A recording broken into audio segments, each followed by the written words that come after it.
ஆரோக்கியமான பிரபஞ்சத்துடன் இணைந்திருக்கும் அன்பான தமிழ் பேசும் நேயர்களே, மலச்சிக்கல் பல சிக்கல் என்று சொல்வார்கள். மலச்சிக்கலை தடுப்பதற்கு 5 பிரதான வழிமுறைகளை உங்களுக்கு நான் கூற இருக்கின்றேன். முதலாவதாக, நீங்கள் போதிய அளவு நீராகாரம் எடுக்க வேண்டும். ஒரு நாளைக்கு குறைந்த அளவிலே 2 முதல் 2.5 லிட்டராவது நீங்கள் நீராகாரம் எடுக்க வேண்டும்.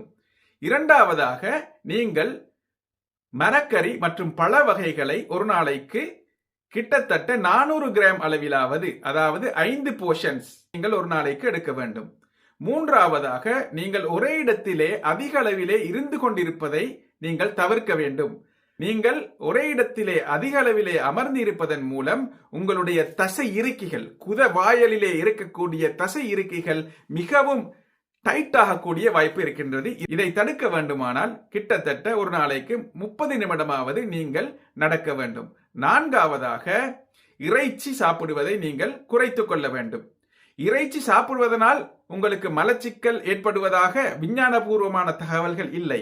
ஆனாலும் அதிகமாக இறைச்சி சாப்பிடுவர்கள் வெஜிடபிள்ஸ் அண்ட் ஃப்ரூட்ஸ் அவர்கள் சாப்பிடுவது மிகவும் குறைவாக இருப்பதனால் அவர்களுக்கு கான்ஸ்டிபேஷன் வரக்கூடிய சான்ஸ் இருக்கின்றது.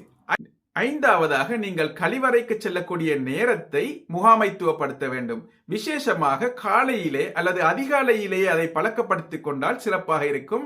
ஏனென்றால் அது உயிரியல் கடிகாரத்தை பின்பற்றக்கூடியதாக இருக்கின்றது. டாய்லெட்டிலே போன் பாய்ப்பதையும் தவிர்த்துக் கொள்வது சிறந்தது.